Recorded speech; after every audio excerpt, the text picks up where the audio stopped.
Acredite ou não, terceira semana do Pré-ENEM. Veja, amanhã, sexta-feira, fecharemos a terceira semana das nossas atividades. Que satisfação! Satisfação saber que estamos cumprindo esse dever social, esse objetivo nosso, que é levar informação pontual acerca do Exame Nacional do Ensino Médio. Você que está conosco ao vivo nesse momento, pelos mais variados polos do Instituto Federal Paraná e pelo canal do YouTube.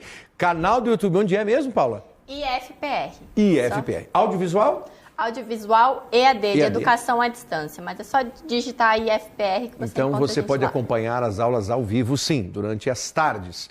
Mas também estará conosco à noite pela TV Sinal. Estivemos ontem na Assembleia Legislativa do Estado do Paraná externando mais uma vez a nossa gratidão pelo fato de a Assembleia, todas as noites, de quinta, sexta, sábado e domingo, levar o Pré-ENEM. E, Edivan, amigo, no domingo, nós entramos às 19 horas na Alep, na TV Sinal, canal 15, e também pelo site da Assembleia Legislativa do Estado do Paraná, na TV Sinal ao vivo. Nós entramos com duas noites de sequência, com duas aulas, 2 tardes inteiras, na verdade, 2 sequências de aulas, são 8 aulas que o nosso telespectador, nosso amigo estudante, podem ter conosco, os nossos colegas professores. Né? Bastante. Ou, sem dúvida. E também pela E-Paraná. Você está com a TV Educativa nesse momento. Você que está com a TV Educativa, todas as tardes, às 16 horas, o encontro é conosco, das 16 às 17. E, é claro, a reprise vai acontecer. Semana que vem eu já digo o horário da reprise. Na terça-feira entraremos com um outro horário na TV Educativa, na E-Paraná, para a reprise. Mas você que está conosco agora, receba o nosso abraço. Os professores, especialmente os professores que estão conosco, nós sabemos de vários professores que estavam em contato conosco há pouco, que estão acompanhando também. Um abraço especial a você, professor, a você, professora, que nos acompanha nessa caminhada. Um grande abraço a você. Vamos à aula propriamente dita e vamos às questões nobres, Edivan. Antes disso, né, Paulinha, você estava com alguns links que você queria mencionar em filosofia, é isso? Manda. Isso. Ao final da aula eu passo os links de filosofia como leituras complementares. Leituras complementares. E vamos nós então para a introdução aqui. Edivan, meu amigo, seguindo as ondas de Jomar, next, exatamente. Objetivos da aula de hoje: identificar as diferentes linguagens e seus recursos expressivos como elementos de caracterização dos sistemas de comunicação. Beleza, aqui você vê as TICs pintando, tecnologias de informação e comunicação. Reconhecer posições críticas aos usos sociais que são feitos das linguagens e dos sistemas de comunicação e informação. Mais uma vez, tem relação com as tecnologias. Estabelecer relações entre o texto literário. Opa, aqui é a nossa praia. A literatura pura, o texto literário e o momento de sua produção, ou seja, a estética, além do contexto histórico e social. Por isso é que na semana passada e retrasada, nas 2 aulas anteriores, fizemos o quê? Demos a você o embasamento da aula com a literatura de informação, o quinhentismo, com o barroco, o seiscentismo e com o arcadismo, setecentismo. Por que nós fizemos isso? Para que você tivesse essa interação com a base da literatura colonial, para agora sim entrarmos também na literatura nacional e nos encaminhamentos de questões mesmo.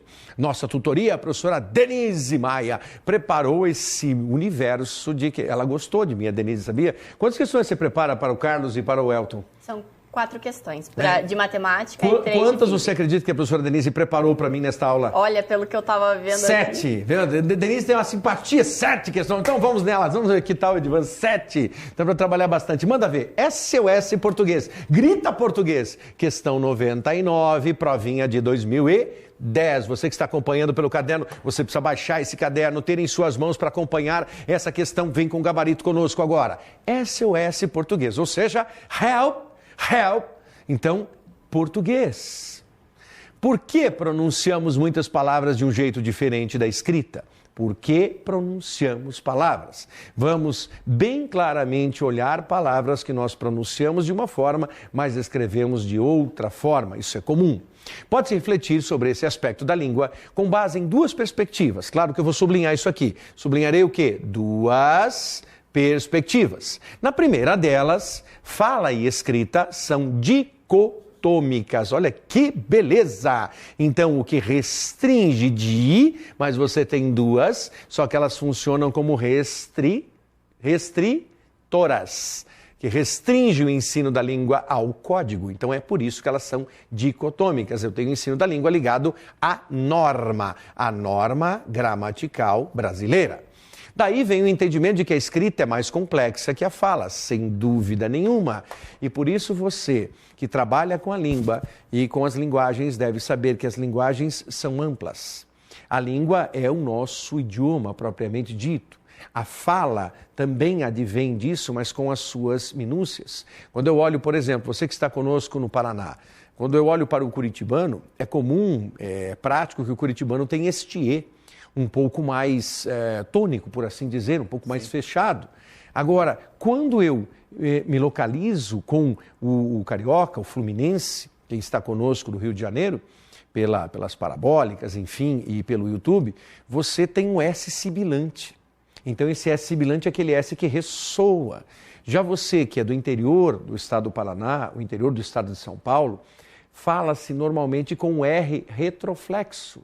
O R caipira para alguns, mas é aquele R que fica um pouco mais arrastado, que é o horta. E nós temos os catarinenses, que falam de uma forma especialíssima, muitas vezes cantando, mas é um cantar de Açores, é um cantar açoriano. Pois é, tantas variedades. E nós não vamos nem entrar no mérito dos nordestinos maravilhosos, nem daqueles da região norte, da região centro-oeste ou mesmo do sudeste. Sem contar os mineiros, né? Que aí é ó concurso como os mineiros são agradáveis na fala. Tá dando risada, né, Paulo? É, mas é isso mesmo. Bom, então daí vem o entendimento de que a escrita é mais complexa que a fala. Seu ensino restringe-se ao conhecimento das regras gramaticais. Sim, novamente a norma gramatical brasileira. O conhecimento é fundamental. Sem a preocupação com as situações de uso, outra bobagem permite encarar as diferenças como um produto distinto de duas modalidades da língua, a oral e a escrita. A questão é que nem sempre nos damos conta disso. Beleza, meu amigo? Então vamos seguir, por favor, o barquinho? Então, jóia. O assunto tratado no fragmento é relativo à língua portuguesa e foi publicado em uma revista destinada a professores.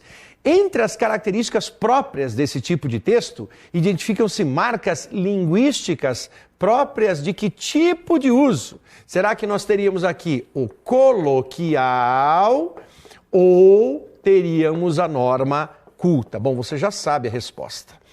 É óbvio que se eu tenho uma revista escrita para professores em um espaço, tem um artigo escrito em uma revista para professores, um artigo, um texto, ou seja, um excerto, eu tenho uma opinião editorial da revista, a revista de língua portuguesa para educadores, para professores da área, claro que a norma precisa ser o quê? Culta. Isso é óbvio, mas essa norma culta pode discutir exatamente a coloquialidade, a oralidade. Por favor, meu bom amigo. Então, o que ele perguntou? Se essa função, se essa norma, se essa forma tem relação com o regional, então eu vou pegar só a primeira parte aqui, com o regional, com o literário, com o técnico, com o coloquial ou com o oral. Volta só uma, meu amigo Edivan, volta. Vamos à pergunta. Muito bem, ou à questão propriamente. Entre as características próprias desse tipo de texto, identificam-se marcas linguísticas próprias do uso coloquial culto e também você pode dizer do uso oral e escrito para responder. Agora sim, meu amigão, agora nós vamos lá e temos regional, pela presença do léxico de determinada região do Brasil. É disso que vai tratar a questão, é disso que tratou a questão dos regionalismos? Não, você sabe que não.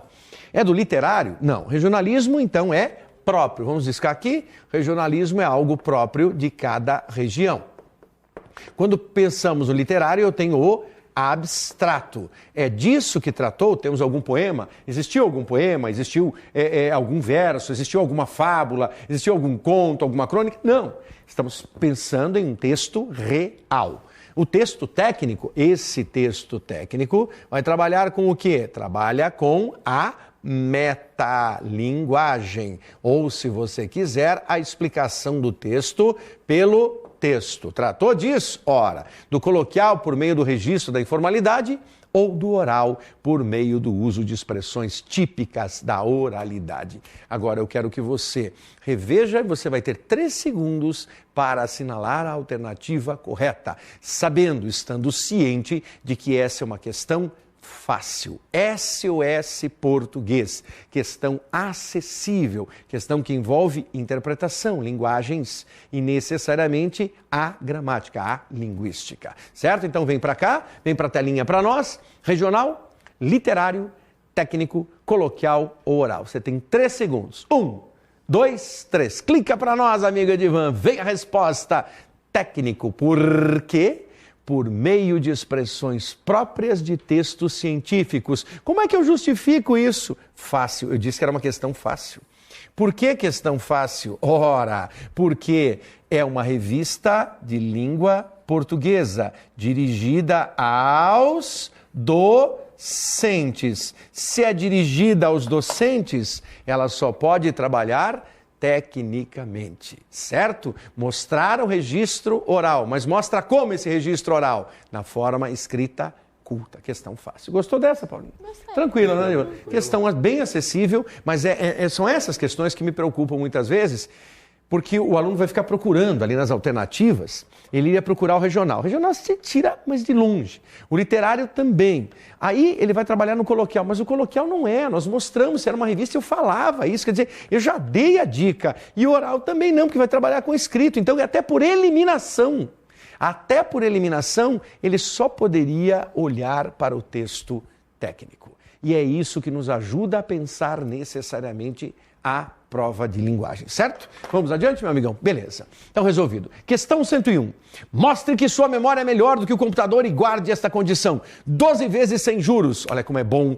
Sempre marketing, publicidade estarão presentes na sua prova. Pode apostar. Dia 25 de outubro de 2015, na sua prova, você terá a abordagem sobre marketing e publicidade. Aí nós temos uma propaganda. As propagandas vão aparecer. Muda bastante em relação à filosofia, né? Você vê que puxa para o aspecto bem prático do cotidiano. É o cotidiano. Na língua, publicação de revista de língua portuguesa, agora você tem uma publicidade aqui. Né? Então, mostre que a sua memória é melhor do que a do computador e guarde essa condição. 12 vezes sem juros. Aí vamos para a próxima e nós temos assim. Opa, clicamos isso. Obrigado, amigão. Ao circularem socialmente, os textos realizam-se como práticas de linguagem. Sim, ao circularem socialmente, são práticas de linguagem. Por que o enunciado diz isso? Porque você viu uma propaganda. Na verdade, é isso que estava lá. É um elemento de marketing. Assumindo configurações específicas, formais e de conteúdo. Formais por quê? Porque está trabalhando com falantes de língua portuguesa. Conteúdo por quê? Porque vai anunciar um produto, necessariamente. Anunciou um produto propriamente dito. Considerando o contexto, vai circular aqui de outra forma, considerando o contexto em que circula o texto publicitário, é texto publicitário, então é publicidade pura mesmo, publicidade, bem clara nesse sentido. Então, publicidade vem, em que circula o texto, seu objetivo básico é, pergunta direta, seu objetivo básico daquele anúncio. Qual o objetivo básico? Manda, meu amigo Edivan. Manda. Olha, verbos. Quando verbos começam questões, você já sabe que a banca da UNB fez naquele mesmo formato. Você pode trabalhar com positivo, negativo e mais ou menos. Como é? Positivo, negativo, mais ou menos? Calma aí. Vamos sempre explicar. Então, eu quero circundar o verbo. Influenciar. Definir. Defender. Facilitar. Questionar. Muito bem. Amigo Edivan, você vai brincar agora comigo aqui. Paula já conhece essa metodologia, agora ela vai relembrar. Quando os verbos aparecem, eles sempre aparecem com um valor. O valor desse verbo pode ser positivo, pode ser negativo ou pode ser mais ou menos. Você é que dirá, diante da pergunta. Volta para a pergunta, meu amigo, para a questão, para a abordagem. Então, considerando o contexto em que circula o texto publicitário, seu objetivo básico é, objetivo básico da publicidade. Manda, meu amigo, eu só vou lá no positivo e negativo agora, tá? Seu objetivo básico é influenciar, se ele circula, eu daria um caráter positivo, negativo ou mais ou menos? Positivo, sem dúvida. Positivo, isso. Definir, eu colocaria um caráter positivo, negativo ou mais ou menos? Definir, Paula. Negativo, não quer saber. Beleza, tá? Defender. Publicidade está ali para defender. Só a palavra, hein? Positivo, negativo ou mais ou menos? Deixei você. Pois vamos lá, manda ver, não tem problema. Negativo. Negativo, não vai defender nada. Será que não? Tudo bem. Facilitar. Facilitar, positivo? Beleza. Questionar. Mais ou menos, tá? Querem rever alguma coisa? Positivo, menos, positivo e mais ou menos. Querem rever alguma coisa? Coloque o mais ou menos no defender ali. Mais ou menos no defender, beleza.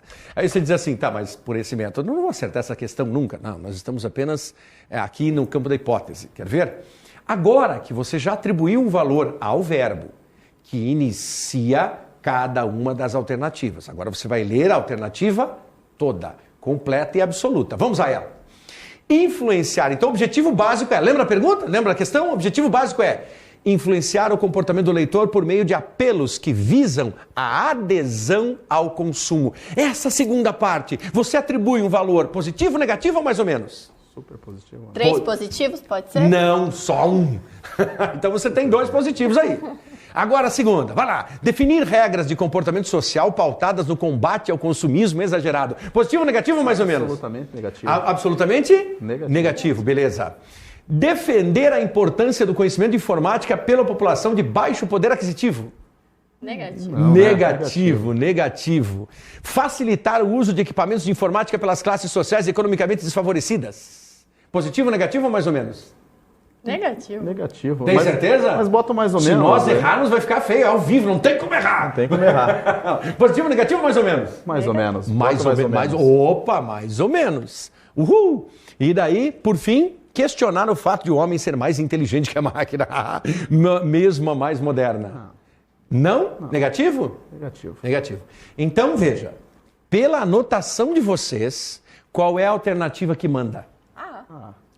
Então pela anotação de vocês, a alternativa correta é A, porque é a única que teve 2 positivos. Mas, cuidado, você precisa entender o contexto. Vamos perguntar então? Vamos ver se vocês estão certos? Sim. Se vocês errarem, foram vocês. Eu não falei nada. Manda ver qual é a resposta certa. Então, o que significa que esse é um método. É infalível? Não, não é infalível. Mas ela é uma maneira de você trabalhar com questões que comecem por verbos. Por quê? Porque você atribui um valor a esse verbo e normalmente dá certo. Mas algumas vezes, amigo Edvan, você tem aqui um mais ou menos e um positivo, tá? Ou um positivo e um mais ou menos. Então isso também vai dar certo porque outras alternativas. Ou algumas vezes pode ficar com 2. Mas daí você ficou com 2, você passa a ter 50% de chance de acertar e errar, aí você vai pela lógica e dá certo. Normalmente dá certo. Deixa eu te fazer uma pergunta. Diga lá, gostou dessa brincadeira, amigo? Gostei, mas a pergunta é sobre esse método mesmo. Numa questão, assinalar a correta e não assinalar a incorreta, aquilo que não é. Não, também aí, funciona? Aí não funciona. Aí você tem o inverso da coisa. Isso é importante, mas né? é importantíssimo mesmo que você tenha a dimensão. Agora, essa questão, independentemente da brincadeira que nós fizemos, ela é uma questão fácil, como a anterior. Essa segunda ainda é mais fácil do que a primeira, porque ficou lógico aqui, a resposta ficou lógica. Influenciar, tá bem claro. Por que você faz um anúncio publicitário como aquele? Porque qual é a tua, influenciar o comportamento do leitor do anúncio, por meio de apelos que visam a adesão. E aí você vai colocar o quê? Escreva para nós, você que está acompanhando o material, que função você vai colocar aqui? Que é uma função apelativa, conativa ou apelativa. É essa função que qualquer anúncio publicitário tem. Aliás, são 6 funções e eu digo para você claramente, você terá na sua prova ao menos uma, se não 2 questões exclusivamente sobre funções da linguagem. Nesse caso, a função é apelativa. Manda, meu amigo. Tá? Então, questão 102. Vamos nós! 2010, certo? Se você acha que eu estou muito rápido, a culpa é da professora Denise, que separou para mim 7 questões. Muito bem. Questão 102. Dia desses, resolvi fazer um teste proposto por um sítio da internet. O nome do teste era Tentador. O que Freud diria de você? Que beleza! Claro que você vai sublinhar isso aí, né? O que Freud diria de você? Você que está nos assistindo agora. Tá, pare para pensar um pouquinho. O que Freud diria de você? Tá? Como se Freud fosse o teu espelho. Você tem aqui o teu espelho, está se olhando. Agora é Freud. Sigmund Freud, a psicanálise, dizendo, e aí, o que é você? O que Sigmund diria de você? Uau, respondi a todas as perguntas e o resultado foi o seguinte: os acontecimentos da sua infância a marcaram até os 12 anos. Depois disso, você buscou conhecimento intelectual para seu amadurecimento. Beleza? Então, Freud diria isso, Freud diria sempre, né? Que nós somos marcados pela infância. Sim, sabe bem claro. Disso, né? Que Freud sempre vai alegar que a infância... ela é um demarcador das nossas vidas e as sequelas ficam até aquele ponto em que você vai ter que conversar com o Edivan pequenino, né? Sentar com o Edivan, olha, escuta, vem cá, vamos bater um papinho. A Paula vai ter que conversar com a Paulinha mais jovem, é caçula ainda, mas conversar e dizer assim, né? Agora eu fico imaginando como os dois que virão daqui a pouquinho, Carlos Gru e Elton, conversariam com os seus meninos. Eu tenho a impressão que não haveria diálogo. Não haveria nenhum diálogo. Nenhum entre eles. Vamos seguir. Vai lá, amigão. Muito bem. Perfeito. Foi exatamente o que aconteceu comigo. Fiquei radiante. Eu havia realizado uma consulta paranormal com o pai da psicanálise e ele acertou na mosca. Estava com um tempo sobrando. E curiosidade é algo que não me falta. Então resolvi voltar ao teste e responder tudo diferente do que havia respondido antes. Marquei umas alternativas esdrúxulas. Gosta da palavra esdrúxula? Vai lá! Anota a palavra esdrúxula, gostamos dela. Esdrúxula é uma palavra legal, certo? Uma proparoxítona, que nada tinha a ver com a minha personalidade. E fui conferir o resultado, que dizia o seguinte: os acontecimentos de sua infância marcaram até os 12 anos. Depois disso, você buscou conhecimento intelectual para seu amadurecimento. Perfeito, né? Doidas e santas. Pode seguir, meu amigo, por favor? Isso. Quanto às influências que a internet pode exercer sobre os usuários, a autora expressa uma reação irônica no trecho, ou seja, em qual segmento. Agora aqui, meu amigo Edivan, a nossa brincadeira anterior não daria certo, tá? Porque aí você não tem verbo.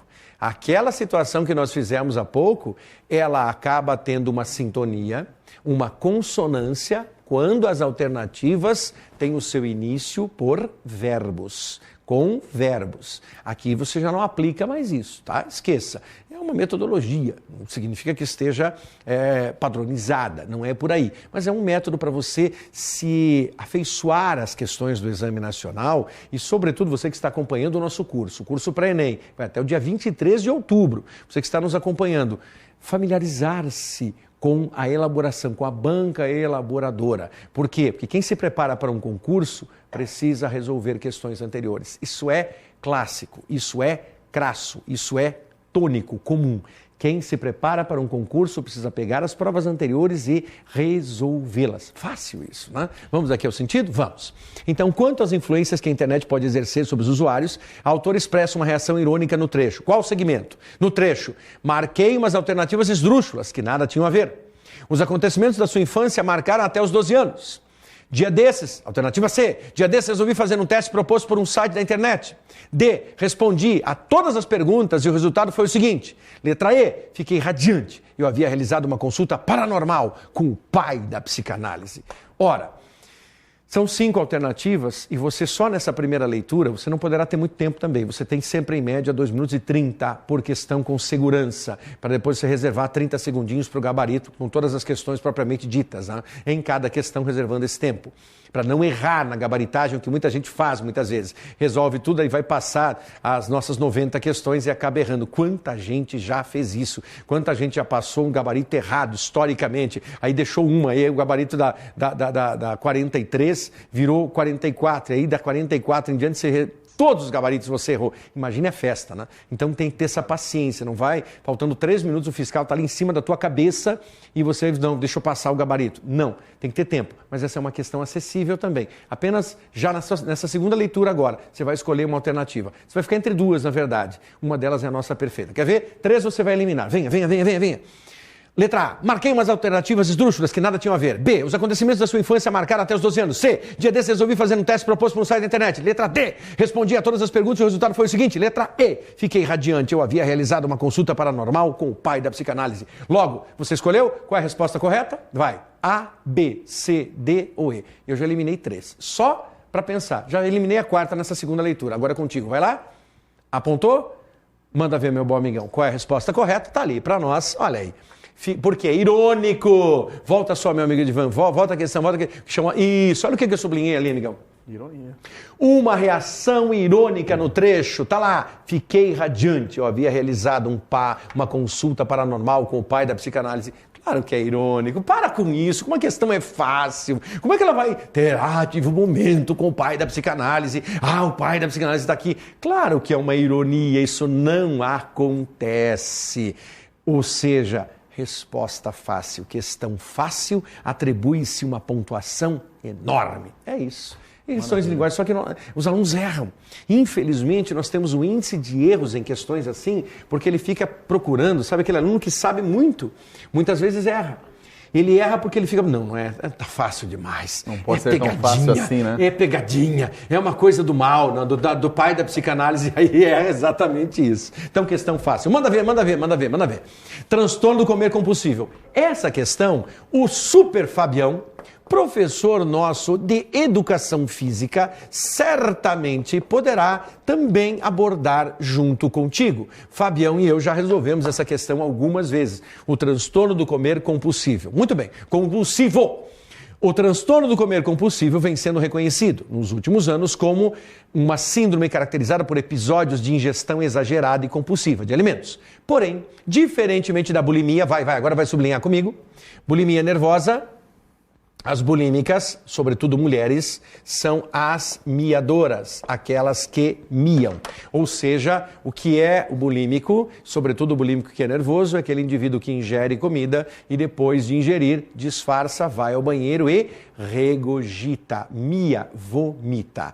Há bulímicos que são pontuais e são radicais e fazem os seus miados diários, manhã, tarde e noite. É claro que o vômito consegue agregar uma destruição completa em nossas cordas vocais e em toda a nossa boca. Palato duro, língua, dentes, tudo. Por quê? Porque quando você regurgita, todos nós já vomitamos. Vamos falar sobre isso, não é legal, mas todos nós já vomitamos antes, em alguma situação.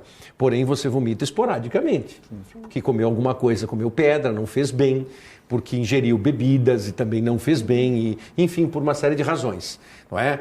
Mas agora, provocar isso significa que você joga, aqui a biologia explicaria, todos os sucos gástricos poderosíssimos, eles vêm, e eles vêm destruindo tudo pelo caminho. Então, por isso eles prejudicam tudo que você imagina aqui, não é? E por isso, se você conhece alguém que tenha bulimia, você está nos assistindo agora, conhece alguém que tenha bulimia, ajude essa pessoa. Essa pessoa está com um transtorno que precisa ser apoiado. Ela está doente, sim, precisa da tua ajuda, para que ela não piore, para que ela consiga se libertar dessa questão. Isso é fundamental para nós.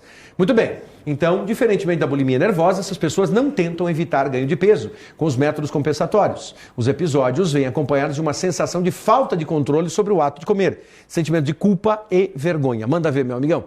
Isso. Muitas pessoas com essa síndrome são obesas, apresentando uma história de variação. Aliás, a obesidade é tema essencial para nós pensarmos no Exame Nacional. Você viu que entrou aqui, né? Sim. É que nós falamos do Freud. Com certeza. E na conversa eles estavam ali assistindo, a dupla, né? E eles ficaram imaginando que eles não aceitam, eles querem direito de resposta. Com certeza. Tá? Então ele está ali, ele terá direito de resposta daqui a pouquinho na aula dele. Aí quando ele tiver esse direito de resposta, eu vou zarpar. Tá ali o Elton! Pegaram o sujeito! Não é? Então, direito de resposta. Muitas senhor, pois não. Muitas pessoas com essa síndrome são obesas, apresentando uma história de variação de peso, pois a comida é usada para lidar com problemas psicológicos. O transtorno do comer compulsivo é encontrado em cerca de 2% da população, em geral. Mais frequentemente acometendo mulheres, viu, Paula? Tá? Entre 20 ou 30, olha aí, Paulo, você está enquadrado aqui, hein? Você tem perfil de risco. 20 a 30 anos de idade, 20 a 30 anos de idade, ponto. Pesquisas demonstram que 30% das pessoas que procuram tratamento para obesidade ou para perda de peso são portadoras do transtorno do comer compulsivo. Vamos lá, meu amigão. Então, olha aí. Considerando as ideias desenvolvidas pelo autor, conclui-se que o texto tem a finalidade. Olha aí o verbo, hein? Olha o verbo. Nós não vamos fazer porque não temos tempo mais. Mas olha o verbo. Você que está em casa, nos acompanhando, você que está escrevendo, está trabalhando com essa questão, olha como você pode fazer. Então, só o verbinho. Descrever, narrar, aconselhar, dá certinho, hein? expor ou encaminhar. Aí você vai atribuir o quê? O positivo, o negativo, mais ou menos. Certeza. Essa dá sim na tampa. Você acerta direitinho essa questão. É a chamada prova real. O que é prova real em matemática? Vai, se você errar, vou jogar isso aqui em você. Vale. É quando você faz a conta e você faz a conta inversa para saber se... Ah, prova real. Beleza. Medo dela de errar. É voar o azul. Capaz. Então, descrever e fornecer orientações sobre a síndrome da compulsão alimentícia. Alternativa A. Alternativa B, narrar a vida das pessoas que têm um transtorno como... a pessoa acordou com transtorno na madrugada, invadiu a geladeira e encontrou aquele pedaço esférico que nós chamamos vulgarmente como pizza. E daí deglutiu 8 fatias e foi embora. E daí dormiu como uma bola no estômago. Que é isso? Aconselhar as pessoas obesas a perder peso com método simples. Olha, saia correndo 32 quilômetros todos os dias, você vai perder peso. É isso? Expor de forma geral. D, expor de forma geral o transtorno compulsivo por alimentação ou encaminhar as pessoas para a mudança de hábitos alimentícios.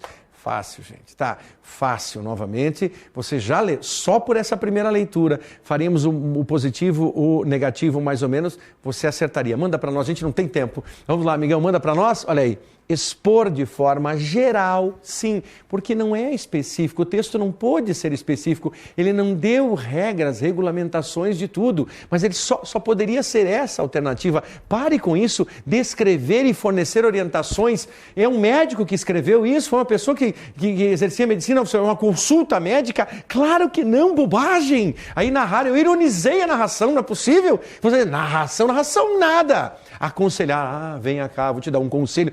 Que conselho, coisa nenhuma. E por fim, encaminhar as pessoas, não encaminha nada. Então, por eliminação, mesmo que você não soubesse, por eliminação acertaríamos. Mas agora é que entra o problema.